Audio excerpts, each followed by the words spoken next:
Prince, but I love the flex. I love the experimentation. Matagal na nating hinihingi actually yung CC Gold. Pero di ko na-expect na makikita ko sa comment ni Kelra.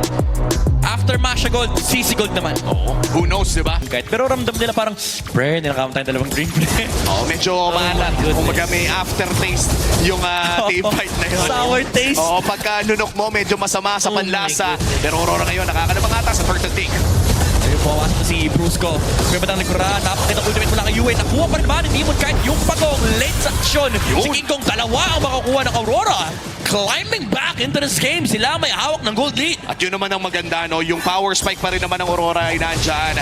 Light going in for the poke against Super Prince. And this is the beauty of having a Lancelot. In fact, sobrang warm up na nga itong... Which is interesting kasi kapag naka-funneled core ka, katulad ng Yisun Shin, tapos fighter ka dun sa may gold lane, gusto mong makuha yung mga first turtle. Oh, nahuli nila si Light Ito with a title strike mula kay Brusco and the Tsunami Slam to pick off the show.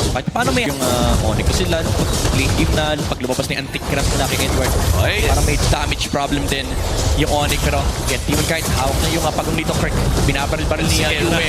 And makukuha ni Demon Kite yung pagong. Pero lumalaban pa Onyx. Flicker mula dito kay Brusco. Naabot niya si Demon Kite. Hindi nakapag-puncture out. SOD mula kay Demon Kite. Papasok pa. Nandito rin Moscow sa may manahan. Death double kill para kay Edward. Tumumba pa si Super Prince. Apat na nawala sa Onyx. ROI na ROI doon sa SOD mula kay Domengkite. Ang dami nila nakuha kill. Nakapagplato pa, may turtle pa.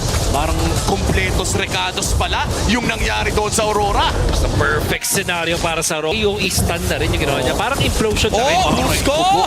May beautify si Domengkite dito. Hindi siya mahuhuli. Knock up mula kay Light. Yun lang talaga yung hanap niya. Lumipad lang si Brusco, si Kelra, and mapapatay nila yung CC and Aurora again with 4K gold lead in this game. Could be the dream. Ang pinakamalaking question mark is kaya ba? Oh my goodness. Hinintay. Oh my Yung God. tidal strike. Pinalabas yung puncture muna. Brusco lumalaban pa rin. Pero SOD mula kay Domengkite. Pumasok sa tatlo. Aray ko po, aray ko po. Nag-flicker si Kirk para maabot. God. Yung Moscow sa may bandang likuran. Pero nanlalo pa si Kirk. Lumaban si Super Prince. Nag-dash in. Pero napakakunat nung metal ni Edward. Biruin mo na nanahimik si Demon Kite doon. Dadaan na lang. Alam niya na may paparating na kalay. Sinabi ko halos imposible.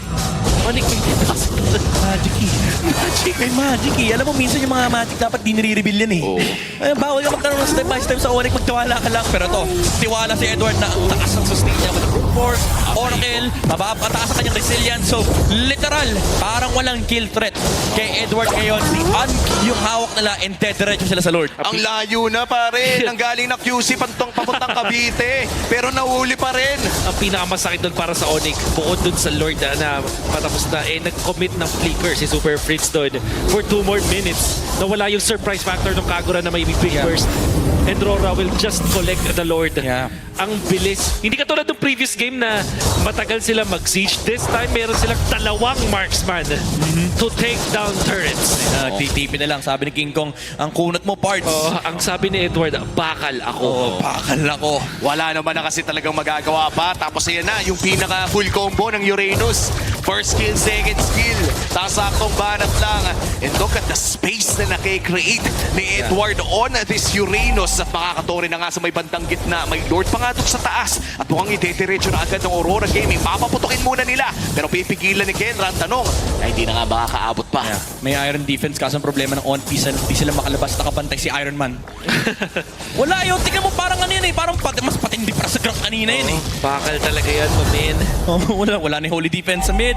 May Lord pa na naglalakad doon sa top lane. Demon Kite also setting up the tri-waves ng Aurora. Wala na rin yung Holy Defense sa itaas. Tsaka parang Yisun Shin lang talaga yung late game na inaabangan natin. Si Kirk, half HP na agad. Si Kendra ngayon ay masusustain with a curtain call as well. Babagsak na ang inhibitor turret. Super Prince, no flicker is available. Wala, yun ang pastong Lord. Sa SOD, di tatama. Pero si Lord Men tsaka si Edward, yun lang kalaban ng Onyx actually.